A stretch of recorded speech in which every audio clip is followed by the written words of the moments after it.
Hi everybody, Marissa here with Adobe Photoshop for Beginners lesson number 6, and today we're going to talk about color.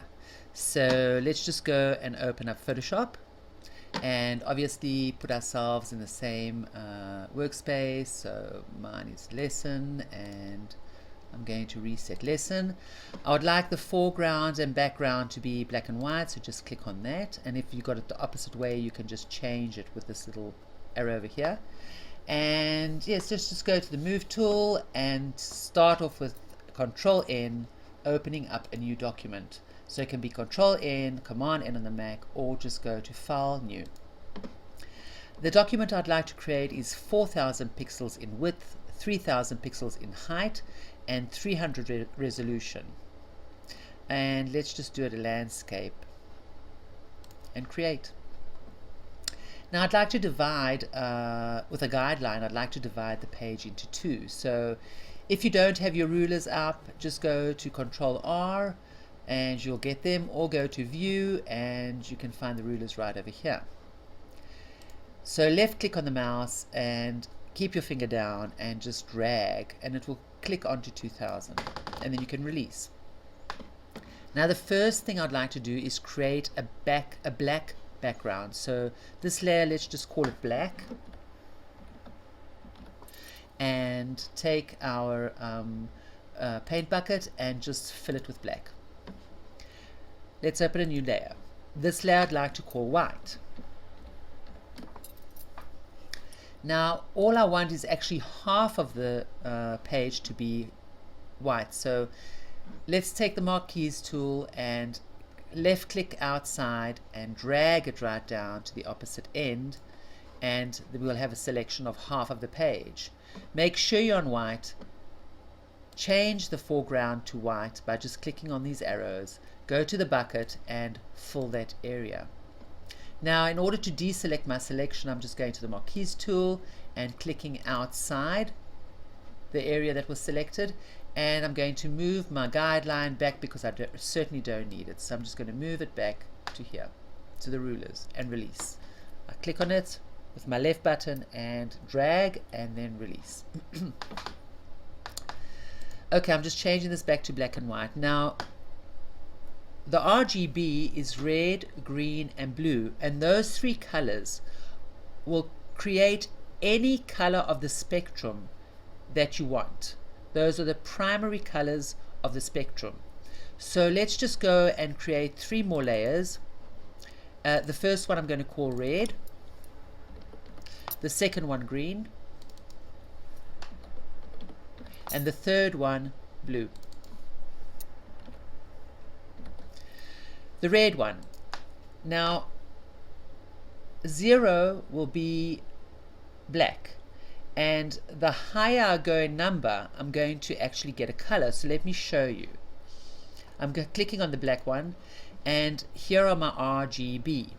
This is the 3 channels that I've got. So I'm going to go and click. Notice that when they're all on 0, I have black. So if I click, just say 20, notice that this has changed. Let's just do like 50. It's gone up. Let's do 200, 100. It's gone higher. And let's do the maximum that we can, which is 255, and I will get my actual red.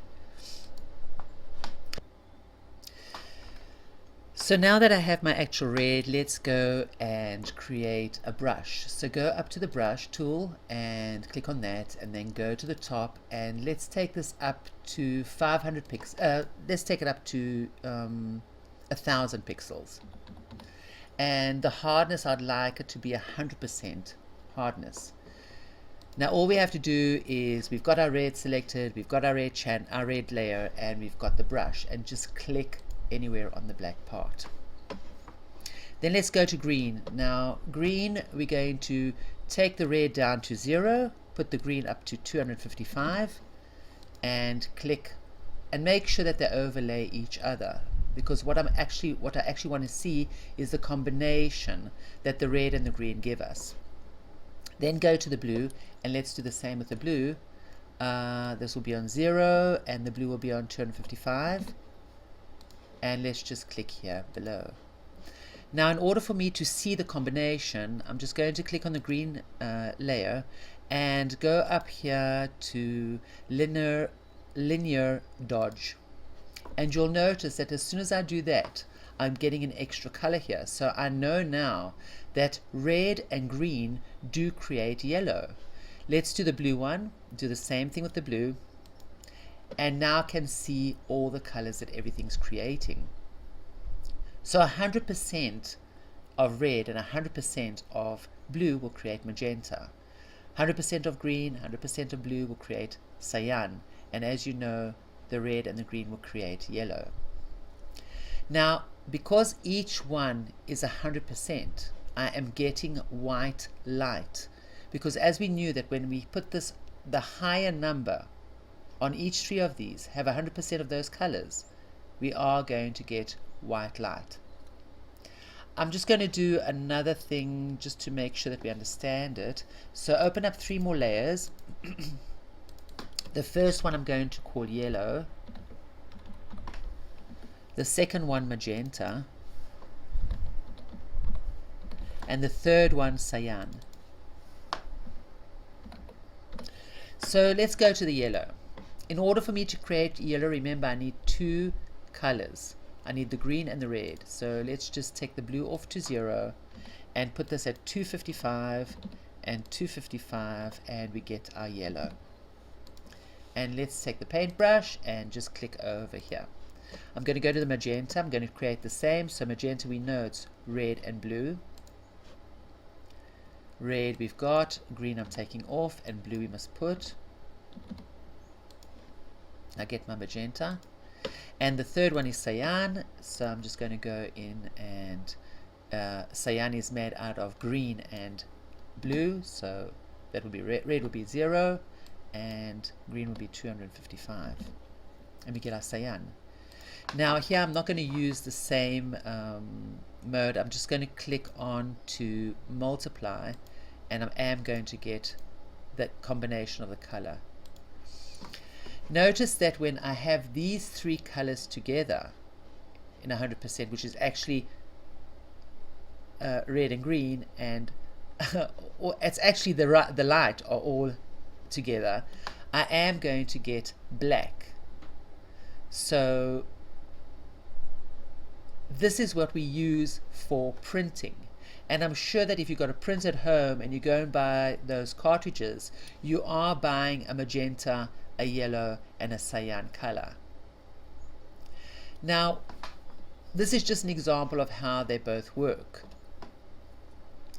Let me go and show you how eyes work, how we can see the opposite color with our eyes. So let's go and create another document, and I'm going to create the exact same one and put the guideline in between, and let's just take a red.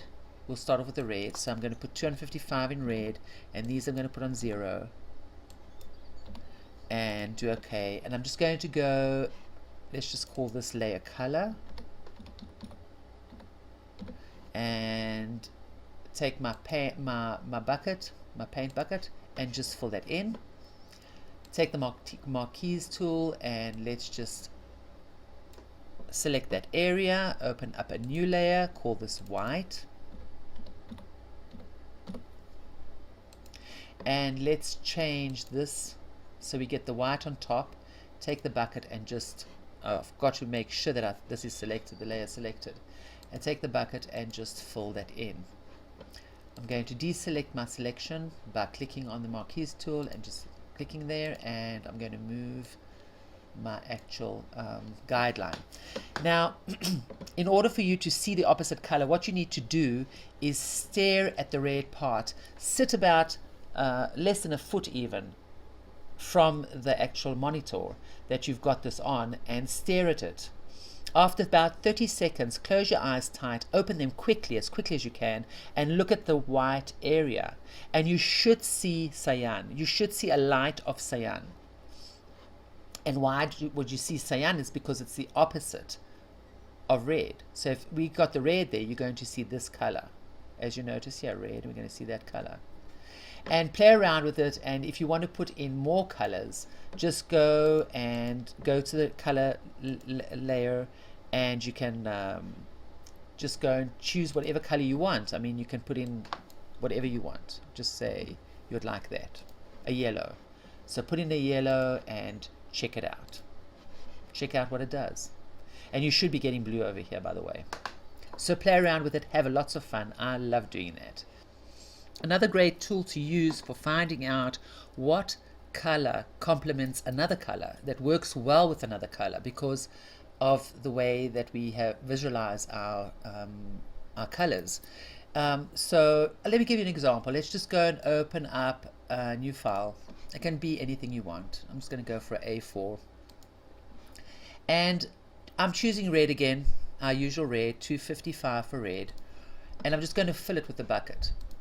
And in order for me to know what is the opposite color to this, it's very easy. All I need to do is go up to Image, Adjustment, and Invert Color, or Control I or Command I on the Mac, and I will get the opposite color. So that's a great tool to have, because if you want to, you've got like a color that's not just red, it's like a different kind of color. Let's just say, I'm just going to go for any color here. Let's just say something like that. We don't know what the actual opposite is. We know the color, but we don't know the opposite of it. And say I fill that up.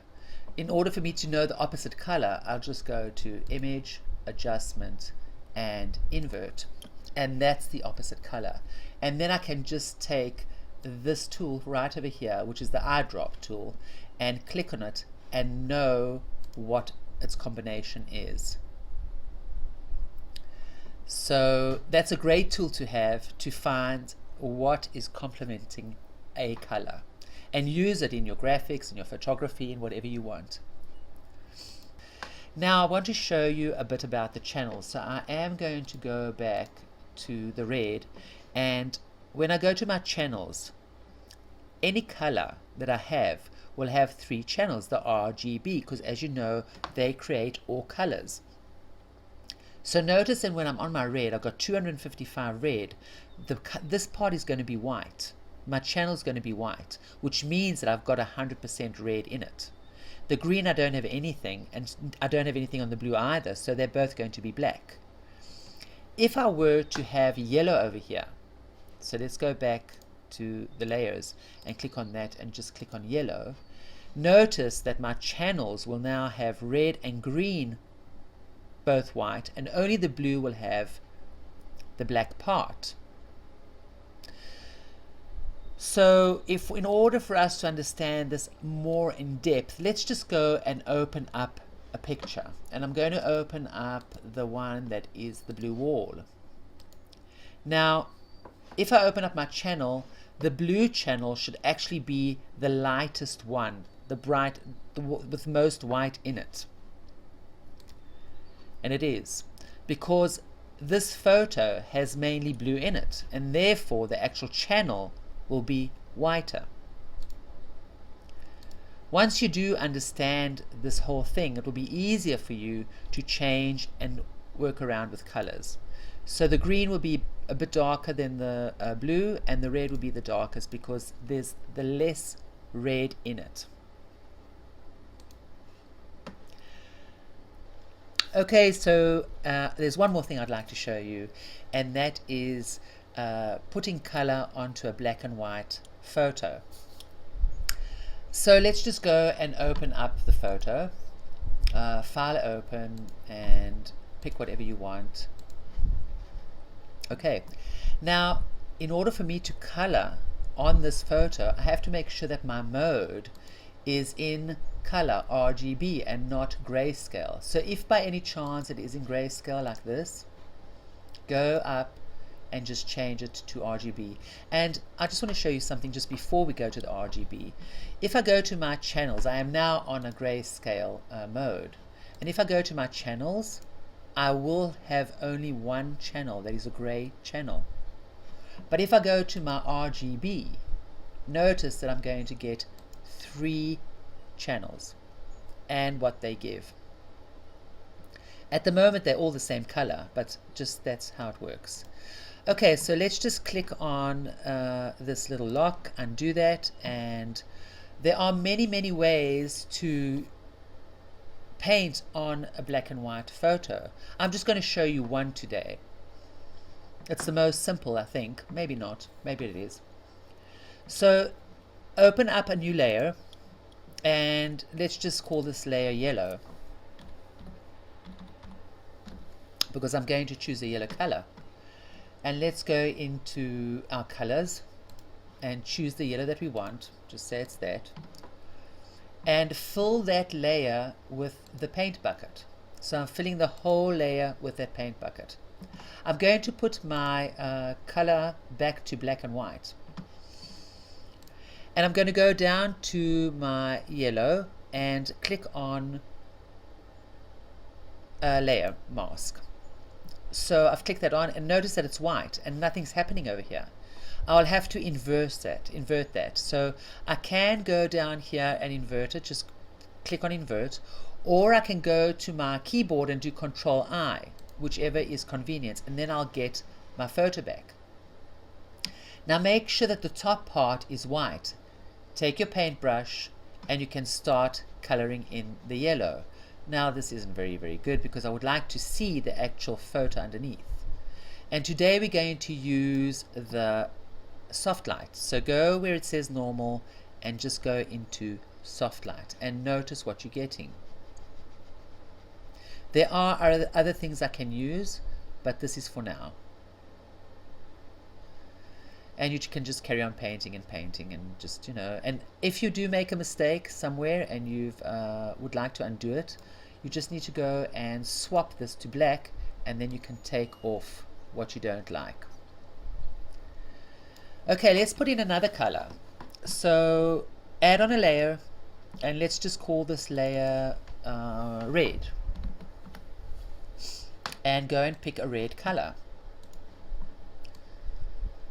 That's okay, and I'm just going to fill that whole layer with red.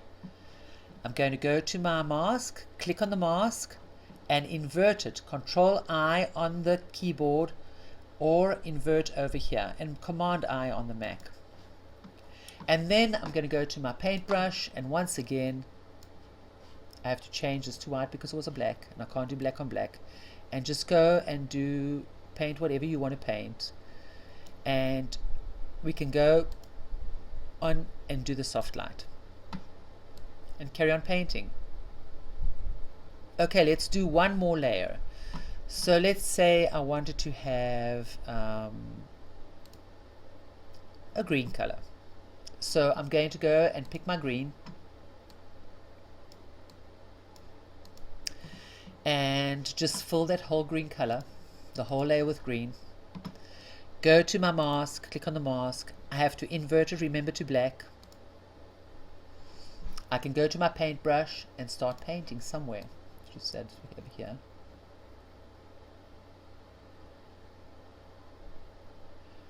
And then go to soft light. So that's a very simple way to paint color onto a black and white photo. Okay, so the last thing I'd like to show you is the actual channels, and let's see what effect we have got from these colors on our actual channel. So I'm going into channel, and I'm going to go and leave the red one, and notice how much lighter this part that we drew in red is. It's also lighter for the yellow that we drew in, because obviously that yellow has red in it, because we know that green and red make yellow. So that is also lighter. And the green channel over here, I'm not sure I can see much of, but if we go to the green channel, let's see what happens. And because the yellow is a combination of green and red, so obviously we do have this much lighter over here, and when we do the green we have it much lighter over here. Okay, I think that's all for now, and please give me a thumbs up and comment down below. I'd love to hear what you think and how you're doing, and subscribe if you haven't. As you know, all my work files are either going to be in my drive, and there's a link below for you to click on, or it's going to be in my website, and there's a link for that as well. So thanks for everything. I hope you have a great day, and so bye for now.